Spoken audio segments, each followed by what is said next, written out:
조선 왕조 500년. 수많은 왕들이 이 어좌에 앉았습니다. 그런데 그 중에 단 한 명, 왕이 된 것이 오히려 비극의 시작이었던 왕이 있었습니다. 12살에 왕이 되었고 15세 삼촌에게 왕위를 빼앗겼고 17의 사약을 받아 세상을 떠났습니다. 재위 기간은 고작 3년 2개월. 그런데 그가 죽고 나서 241년이 지났을 때 조선은 그를 다시 왕으로 올렸습니다. 살아서는 왕자를 지키지 못했지만 죽어서 역사가 그를 다시 왕으로 만든 겁니다. 왜일까요? 오늘 그 이유를 찾아가 보겠습니다. 자, 그럼 시작합니다. 단종의 이야기를 제대로 이해하려면 먼저 그가 태어난 시대를 알아야 합니다. 때는 1418년. 조선의 네 번째 왕 세종이 즉위합니다. 세종은 여러분도 잘 아시는 분이죠. 한글 창제 치국이 앙부일구, 자경루, 사군 육진 개척 그야말로 조선 역사를 통틀어 가장 빛나는 성군입니다. 세종의 재위 기간 동안 조선은 그야말로 황금기를 맞이합니다. 학문이 꽃피고 과학기술이 발전하고 백성들의 삶이 나아졌습니다. 그런데 여기서 한 가지 중요한 사실이 있습니다. 세종에게는 아들이 많았습니다. 무려 18명이나 됩니다. 그 중에서 가장 주목해야 할 3명이 있습니다. 첫째, 맏아들 이항 훗날의 문종. 둘째 아들 이후 훗날의 수양대군 그리고 세조. 셋째 아들 이용 안평대군. 이 세 형제의 관계가 단종 비극의 씨앗이 됩니다. 문종은 성격이 온화하고 학문을 좋아하는 사람이었습니다. 세종을 닮아 학자풍의 왕세자였죠. 그러나 몸이 매우 허약했습니다. 세종 생전부터 이미 건강이 걱정될 정도였습니다. 수양대군은 정반대였습니다. 학문도 뛰어났지만 무예도 출중했고 강인한 체력과 카리스마를 갖춘 인물이었습니다. 세종은 수양대군을 매우 아꼈지만 동시에 그의 강한 야심을 두려워하기도 했다고 전해집니다. 안평대군은 예술적 감성이 뛰어났습니다. 글씨와 그림, 시에 능했고 당시 사대부들 사이에서 문화적 아이콘 같은 존재였습니다. 세종은 말년에 이 세 아들을 보면서 어떤 생각을 했을까요? 맏아들이 왕이 되기엔 너무 허약하고 둘째는 너무 강하고 셋째는 너무 인기가 많다. 세종의 걱정은 현실이 되었습니다. 1450년 세종이 세상을 떠나고 문종이 즉위합니다. 그러나 문종의 재위 기간은 단 2년 3개월. 1452년 문종마저 세상을 떠납니다.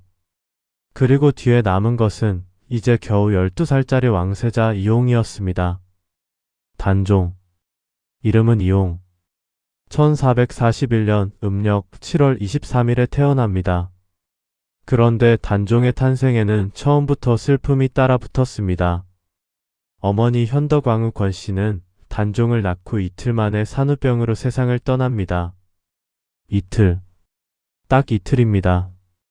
단종은 세상에 태어나자마자 어머니를 잃은 아이였습니다.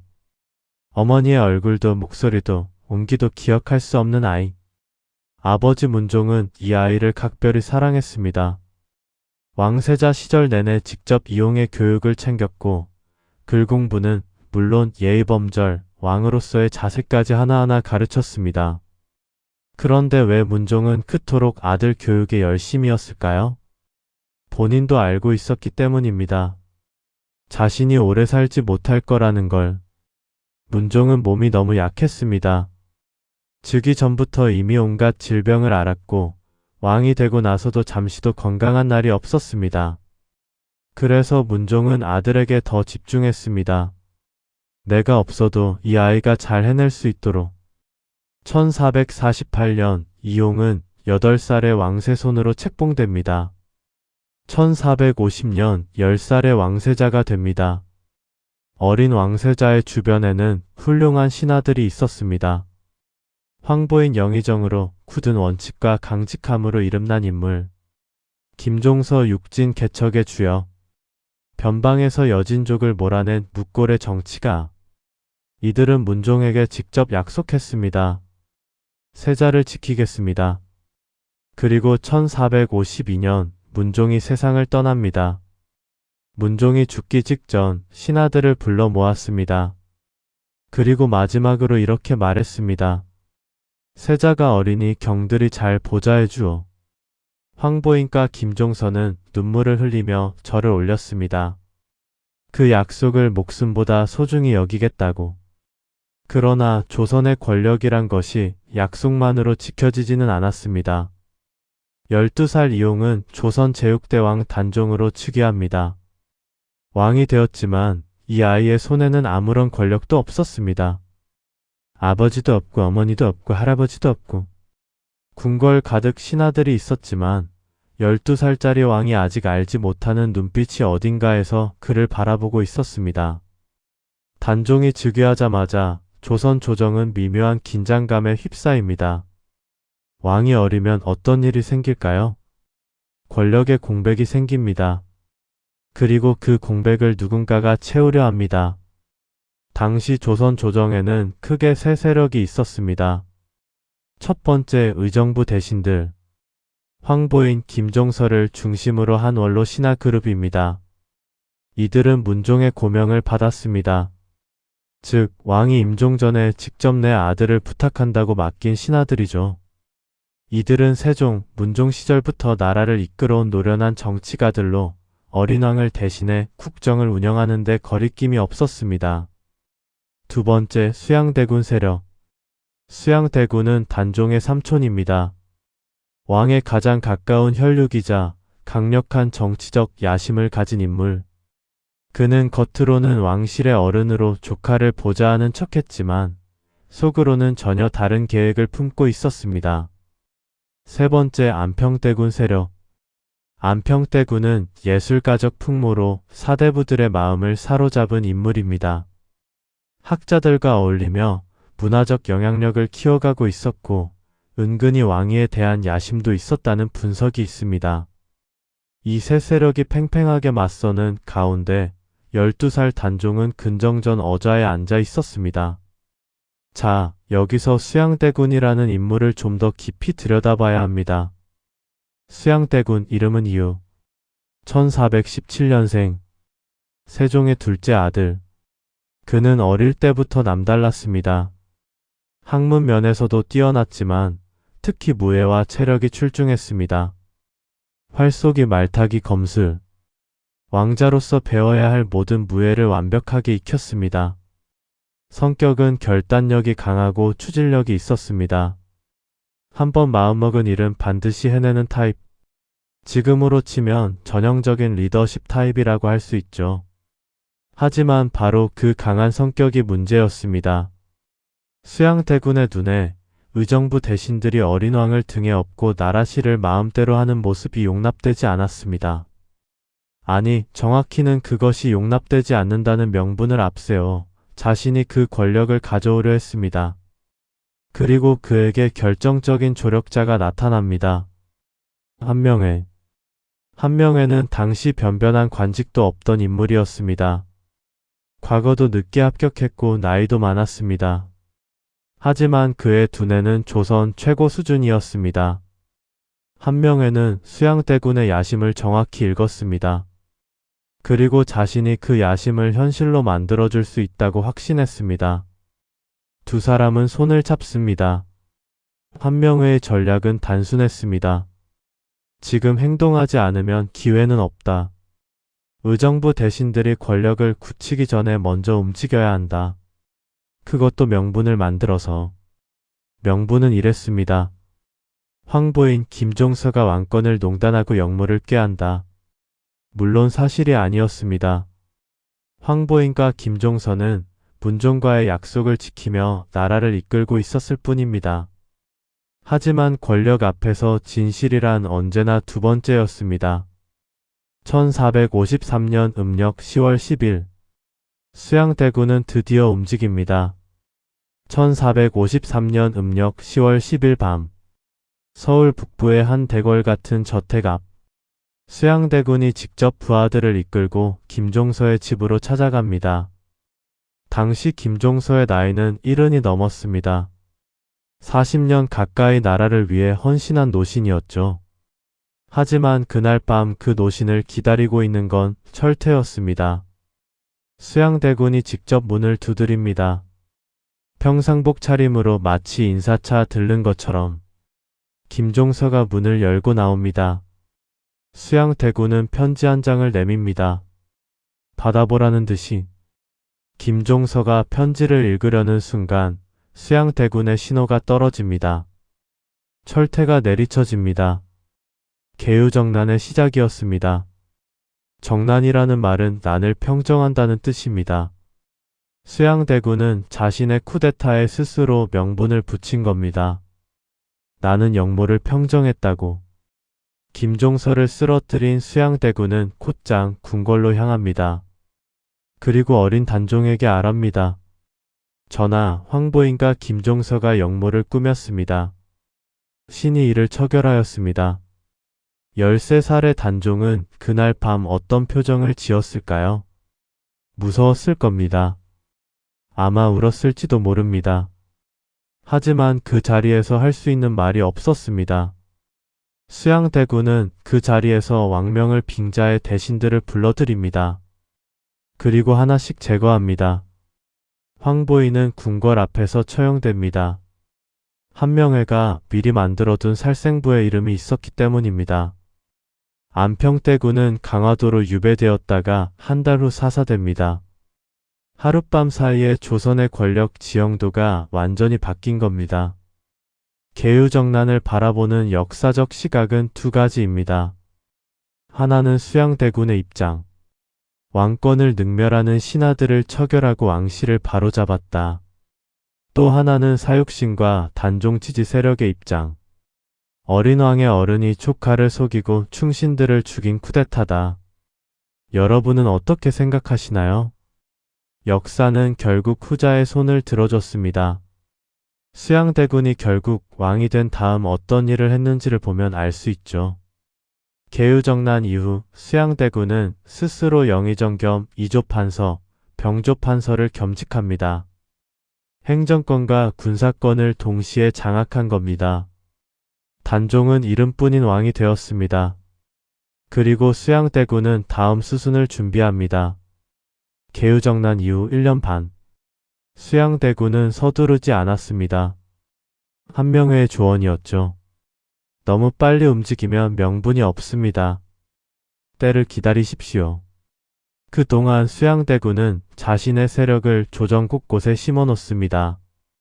반대파를 하나씩 제거하거나 회유하고 친위 세력을 요직에 배치합니다. 그리고 1455년 음력 윤 6월 수양대군은 마침내 움직입니다. 그는 단종에게 선의를 권합니다. 말이 권한다는 거지 사실상 강요였습니다. 수양대군의 부하들이 궁궐을 가득 채웠습니다. 단종 곁에는 아무도 없었습니다. 15살의 소년이 어좌에 앉아 이 모든 것을 바라봤습니다. 선택지는 없었습니다. 단종은 결국 옥새를 내놓습니다. 삼촌에게 전이하노라. 이 한마디로 단종은 조선의 왕 자리를 잃었습니다. 왕이 된 지 3년 2개월 만이었습니다. 수양대군은 조선 제7대 왕 세조로 즉위합니다. 단종은 상왕이라는 명목상의 지위를 받았습니다. 왕 위의 왕. 그러나 실권은 전혀 없었습니다. 궁궐에 남아 있었지만 단종은 사실상 연금 상태였습니다. 이제 조선 조정에서 단종을 공개적으로 지지하는 건 목숨을 거는 일이 되었습니다. 그 목숨을 기꺼이 건 사람들이 있었습니다. 바로 집현전 출신의 학사들. 세종이 만든 집현전은 조선 최고의 학자들이 모여 나라의 학문과 제도를 연구하던 곳입니다.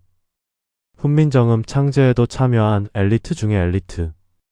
그들은 왕도 정치를 신봉했습니다. 올바른 도리와 명분이 권력보다 위에 있어야 한다는 믿음. 그 믿음이 목숨보다 강했습니다.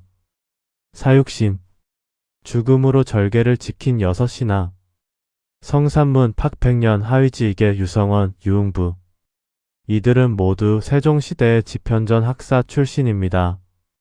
나라의 가장 빛나는 인재들이었죠. 세조가 즉위한 직후부터 이들은 비밀리에 모이기 시작합니다. 단종 복위. 그것이 이들의 목표였습니다. 1456년 음력 6월 이들은 거사 날짜를 잡습니다. 마침 명나라에서 사신이 왔습니다. 세조는 창덕궁에서 대규모 연회를 열 예정이었습니다. 계획은 이랬습니다. 연회 중에 세조를 제거하고 단종을 복위시킨다. 성산문의 아버지 성승은 왕의 호위 부사인 벼른검을 맡고 있었습니다. 행사 중에 왕 옆에 칼을 차고 설 수 있는 자리였죠. 완벽한 계획처럼 보였습니다. 그런데 거사 직전 균열이 생깁니다. 김질이라는 인물. 처음에는 이 모의에 함께했지만 두려움이 앞섰습니다. 그는 장인 정창손에게 털어놓고 결국 세조에게 고변합니다. 거사는 시작도 해보지 못하고 끝났습니다. 성산문 팍백년 하위지익의 유성원, 유흥부 모두 체포됩니다. 세조는 직접 신문을 진행했습니다. 성산문 앞에 서서 세조가 묻습니다. 왜 이런 짓을 했느냐? 성산문의 대답은 이랬습니다. 나는 지금도 전하를 왕으로 인정하지 않습니다. 나의 왕은 오직 단종 전하뿐입니다. 세조는 분노했습니다. 그러나 이 한마디에 아무 말도 할 수 없었다고 합니다. 사육신은 혹독한 고문을 받았습니다. 불에 달군 쇠로 지지고 뼈를 부수는 고문.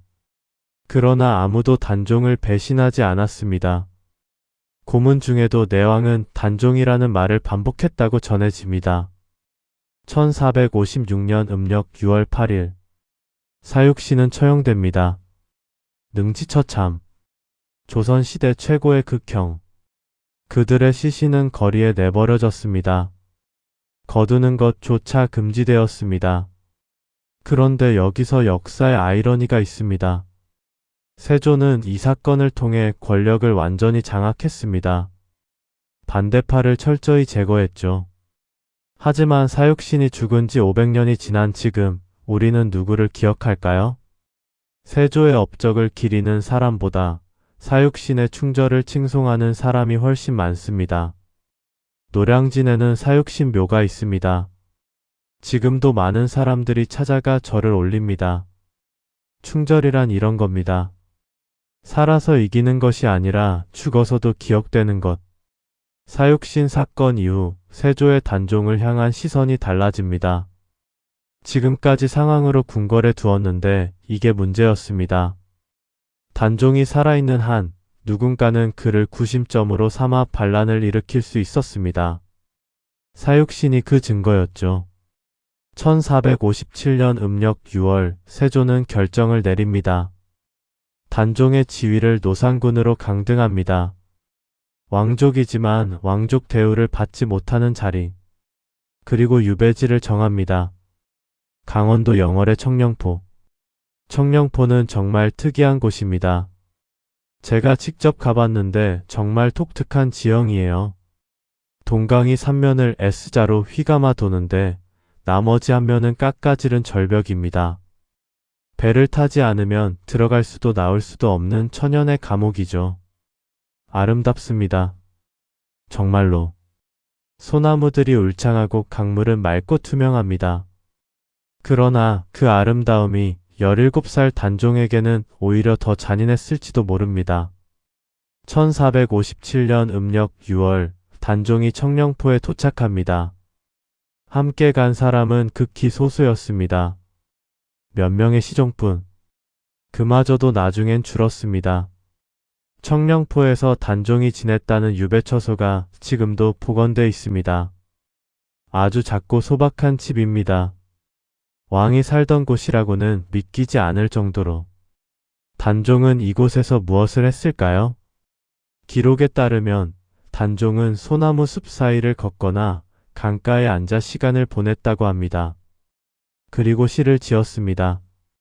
지금 전해지는 시 중에 이런 것이 있습니다. 천만리 머나먼 길에 구은님 여유없고 내 마음 둘 데 없어 냇가에 앉았더니 저 물도 내 안 같아서 울어 밤길 예놈해라. 이 시의 작자가 단종인지는 학자들 사이에 의견이 있습니다. 하지만 그 정서만큼은 틀림없이 단종의 것이었을 겁니다. 정순왕후 송씨. 단종이 유배간 그 시절 왕비는 어디 있었을까요? 정순왕후는 서울에 남겨졌습니다. 동대문 박청룡사 근처에 머물면서 매일 단종이 있는 동쪽 영월 방향을 바라보며 기도했습니다. 그 언덕을 후세 사람들은 동망봉이라 이름 붙였습니다. 동쪽을 바라보는 봉우리. 17살짜리 두 청춘이 강원도 산골과 서울로 각각 떨어져 서로를 그리워하는 장면. 역사 속에서 가장 슬픈 장면 중 하나라고 생각합니다. 청령포에서의 생활은 얼마 가지 못합니다. 1457년 여름 큰 홍수가 나서 청령포가 물에 잠겼기 때문입니다. 단종은 영월 읍내의 관풍원으로 거처를 옮깁니다. 관풍원은 그나마 사람들이 다니는 곳 가까이 있었습니다. 영월 백성들이 몰래 음식을 가져다 드렸다는 기록이 있습니다. 위험을 무릅쓰고 이 작은 온기가 단종의 마지막 몇 달을 조금이나마 따뜻하게 했을 겁니다. 그러나 그것도 오래가지 못했습니다. 1457년 음력 9월 금성대군이 경상도 순흥에서 단종 보기를 모의하다 발각됩니다. 세조는 결심합니다. 더 이상 단종을 살려둘 수 없다. 음력 10월 21일 영월 관풍원의 한 명의 관리가 도착합니다. 사약이 들려 있었습니다.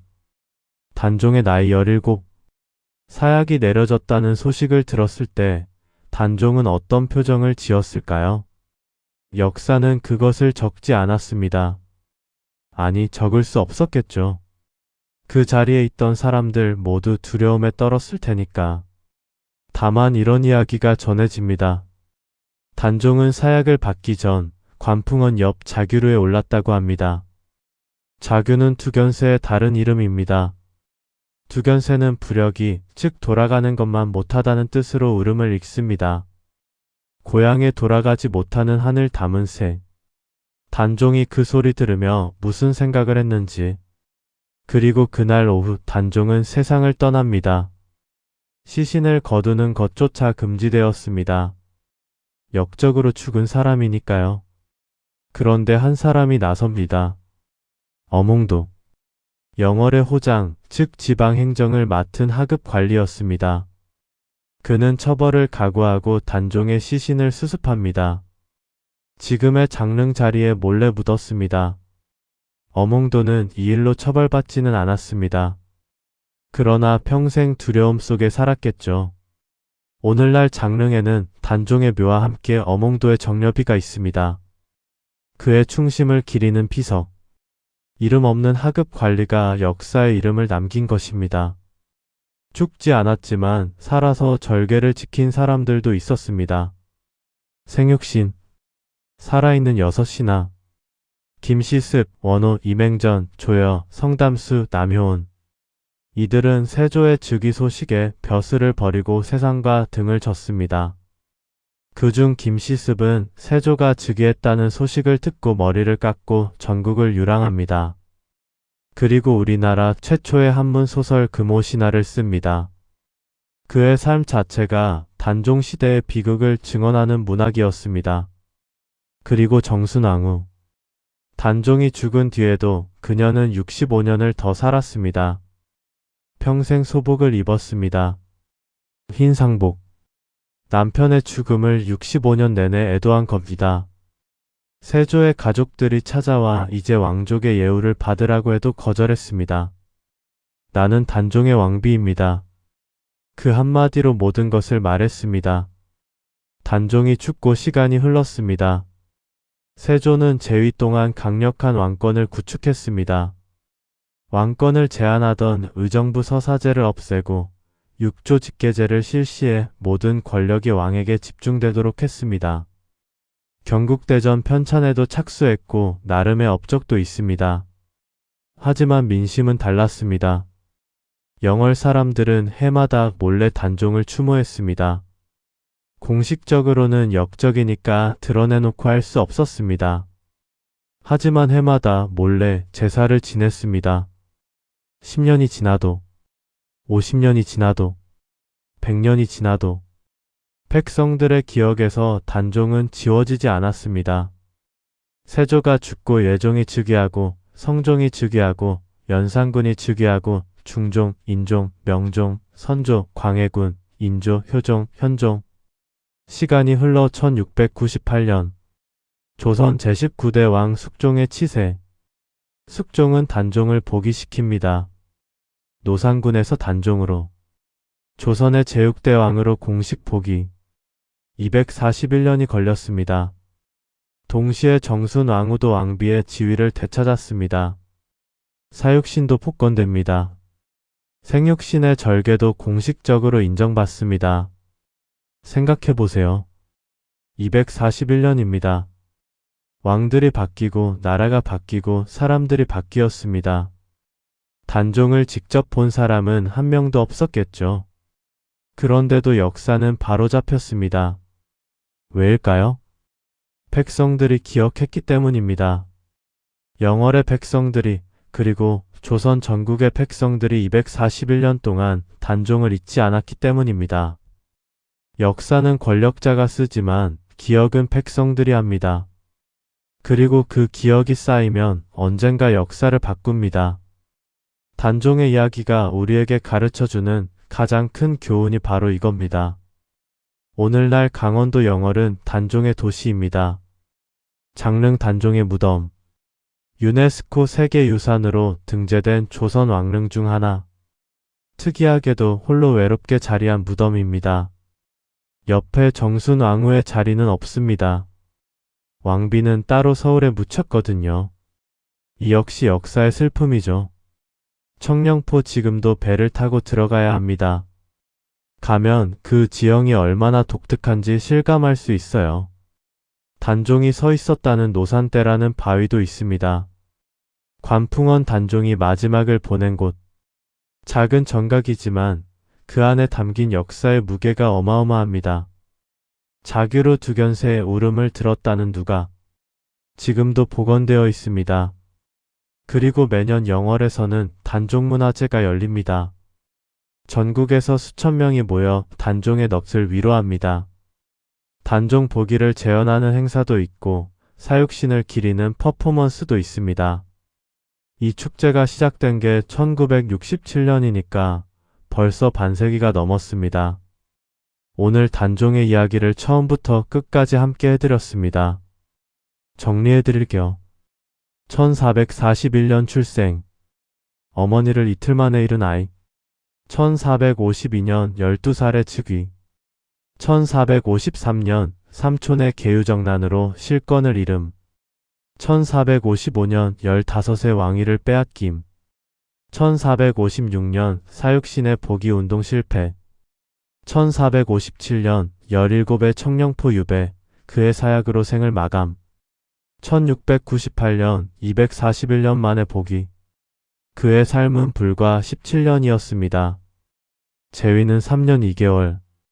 하지만 그 짧은 삶이 남긴 이야기는 500년이 지난 지금도 우리 가슴을 두드립니다. 왜일까요? 단종의 이야기는 단순히 불쌍한 왕의 이야기가 아닙니다. 권력이 무엇인지, 충절이 무엇인지, 기억이 무엇인지를 보여주는 이야기입니다. 세조는 이겼습니다. 하지만 역사는 단종을 기억합니다. 한명회는 권력을 누렸습니다. 하지만 역사는 성산문을 기립니다. 어몽도는 아무것도 아닌 하급 관리였습니다. 하지만 그의 이름은 500년이 지나도 남았습니다. 여러분은 어떤 사람으로 기억되고 싶으신가요? 오늘 영상 여기까지입니다. 생각보다 긴 영상이었는데 끝까지 봐주셔서 감사합니다. 영월에 가실 기회가 있으시면 꼭 장릉과 청령포에 들러보세요. 역사를 직접 느끼는 경험이 다를 겁니다. 구독과 좋아요는 이런 역사 콘텐츠를 계속 만들 수 있는 가장 큰 힘이 됩니다. 다음 영상에서 뵙겠습니다. 감사합니다.